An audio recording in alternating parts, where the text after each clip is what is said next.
Wow, look at all that gold. In the end, that man there that you see on the screen, maybe the pound-for-pound king, Naoya Inoue, got the job done. He even got another special Ring Magazine belt. Not that he needs any more belts. That man there, who invited into the ring just to give a handshake. You know, I like a little bit of competition between the two. It will be a battle, I think, with those two for the next year as to who reigns supreme in boxing. Alexander Usyk and Naoya Inoue. Fantastic from Inoue this evening. All right, welcome to Beyond the Bell. Myself, Adi Ladipo, Amir Khan, Darren Barker. I think that was an elite performance. I know he was upset in the ring after, maybe because it is the first time in a long time that he's done back-to-back decisions, but that was still perfect from Inoue. What were you apologising for? Yeah. It's ridiculous. I mean, we'll appreciate this. Yeah, you know, that was punch perfect. It really was. He fought. There's not often when you're fighting at this level that you get to cruise to victory. You know, he had the ability, if he wanted to go through the gears, and I think that's what he's apologising about. But I enjoyed that. I really did. The attacks to the body were class. The jab, everything he done was switched on. There was a few moments that he switched off, and Picasso was able to land a couple of shots. But for me, that was the masterpiece. We were assuming or asking, could Picasso find? But it wasn't. It was on the flip side. The champion reigns supreme, and it was a very good performance. Yeah, and in the end of the day, Amir, I mean, let's not forget, Picasso is an unbeaten fighter who was worthy of this opportunity. And he tried, he was game, but every time he threw one or two, Inoue came back with 4s and 5s and 6s. Yeah, credit goes to Picasso for putting a great show on. He pushed Inoue back at times, but Inoue was just too good. I mean, he was too classy, he was sharp, them body shots, head shots, I mean, he was just beating him to every punch. It's almost like a body stab, isn't it? He really puts a lot of weight into those body shots. We were sat ringside and we can hear the noise of them punches. Yeah. And I was telling you, wow, did he hear that noise? I mean, he has power, he has speed, movement, you name it. But I just feel that Picasso just fell short this time. He did a great job though, honestly. When you look at the fight, he did not give up.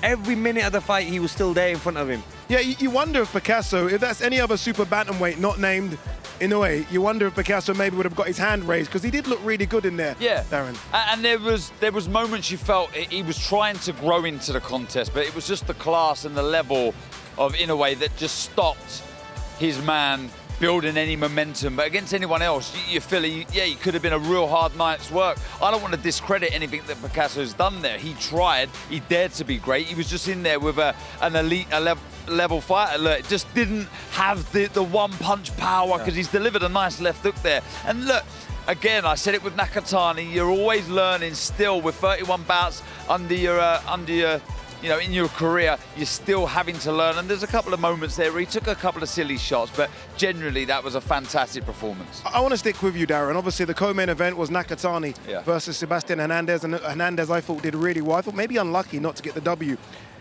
Did we see enough from Nakatani to make you really want the Inoue fight next? Look, I feel he's had an off night there. I don't want to take anything away from Sebastian Hernandez, who fought his heart out. He really did. The second half of the fight was fantastic. He was a man possessed. He just did not stop coming. Look at the volume. I mean, look, first off, I was saying in commentary, you felt Nakatani could do this all night long. He was not having to exaggerate the movement, just had a nice spring in his step, moving when he wanted to.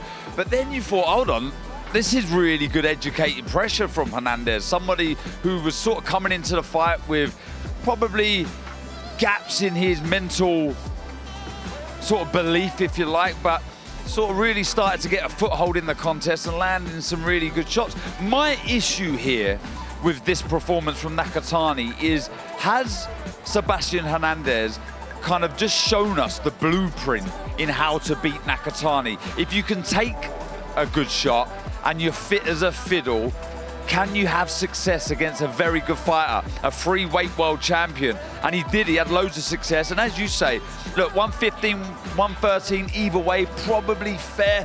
I wouldn't scream and shout robbery, but my gut was with you, Adi. He looks unlucky. Yeah. I thought Hernandez unlucky. The 118, 110 scorecard there, ridiculous. And it wasn't a reflection of the fight. And we do wonder if we will see that super fight. I think people will still want it, so it probably will happen. Look, our commentary team was fantastic tonight. Darren Barker was alongside Mike Coppinger and Corey Erdman. We can go ringside to those guys now.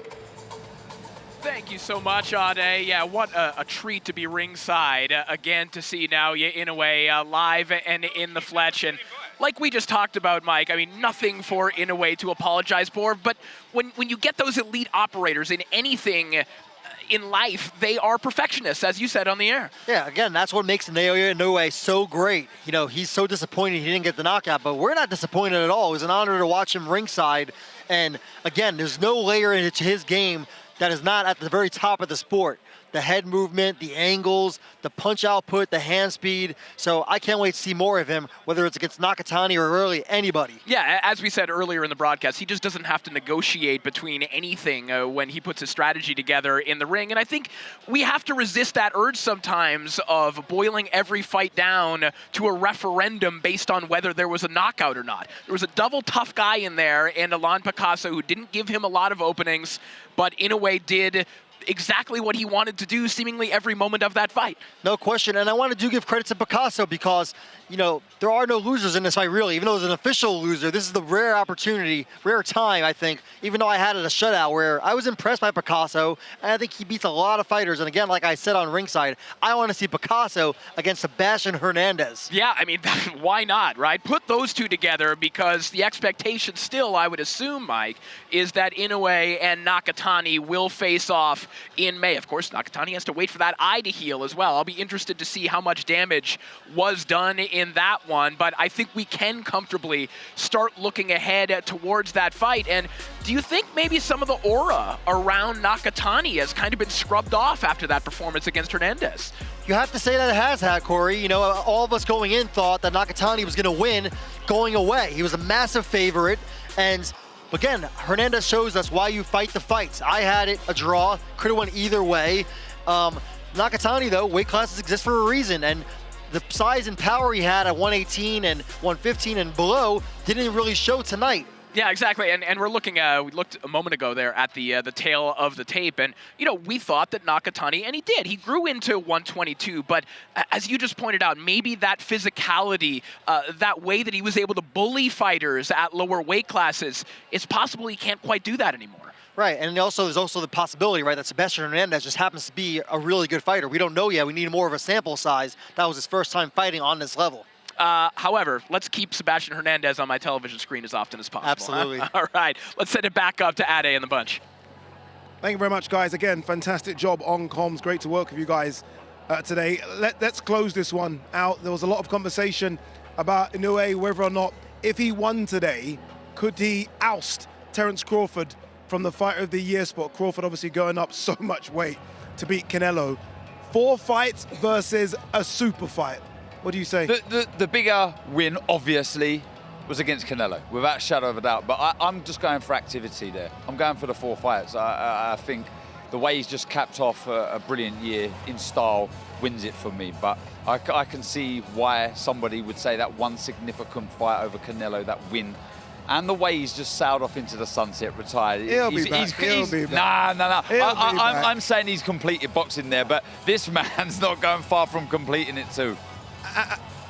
By the way, Fan Zone have voted Inoue Fighter of the Night. No surprise there, even though there was a couple of other good performances as well. I'll ask you the same question. Amir, you've gone up in weight. You know how difficult it is. You also know how difficult it is to have several fights in a year, championship fights. Which one takes it for you, Inoue or Crawford? It's a hard one because, look, I like Crawford the way he fights, obviously going up and down weight divisions, fighting the best pound-for-pound guys, beating them and making it look very easy, especially the last fight against Canelo. Canelo obviously was, a lot of people thought he was going to destroy Crawford, but it was the opposite that happened. But in this fight, I was waiting for the butt. I knew there was going to be a butt coming. But yeah. this fight was amazing. I mean, I have just become a massive fan of Inoue. I think, wow, punch perfect, speed, power. We sat ringside, I could hear them heavy shots landing, but he was so calm as well while he was in the ring. Calm and just, like, at ease. Like, when he wanted to up the game, he'd up it. You know what I mean? So he was in control of the whole fight from start to finish. When it comes down to pound for pound, who the number one is. Here we go. I was saying, he's sitting on the fence here. Wait, he's sitting on the fence. I'm not going to sit on the fence. I think, I don't want to say it because, but don't want the other side to get upset. It's close, and I mean, that's it's why. It's a close one. We give it 50-50 on the fence. We can do that. It's almost 1A, 1B as opposed to 1 and 2. It's been an incredible year in the sport of boxing. We've traveled all over the world. We've been to Saudi Arabia so many times. We've been to America. There's been big fights in the UK. 2026 is going to be good, isn't it? Living the dream. We're living the dream out there. It really is special. It really is. And we've got so much to look forward to. Starts off 10th of Jan. Can't wait. We've got this actually first next Saturday. Incredible. But at the same time, I think we got the dream team now. Us three. So I think 2026 is going to be... It is, but by the way, very quickly on Amanda Serrano, it's so good to see her back so quickly after that fight against Katie Taylor. Her versus Tellez, who's a puncher, next Saturday coming up on DAZN. It doesn't stop, which is what we're trying to get at here. Every time you think there's a break, there isn't, because there's more boxing. There is more boxing. We love it. Yeah. Can't get enough of it. Can't wait as well. Can't wait. Amir, thank you very much for joining us. Thank you much for dressing for the occasion. Darren Barker, always smart from top to bottom. Thank you as well to all of you that have tuned in. And you look good as well. I do try it, Amir. No, you did. A little double-breasted. I do try it now and again, you know, to put it together. But it was great, I think, to see the great Naoya Inoue, and hopefully we do see that super fight against Nakatani next year. Have a good new year, and we'll see you in 2026.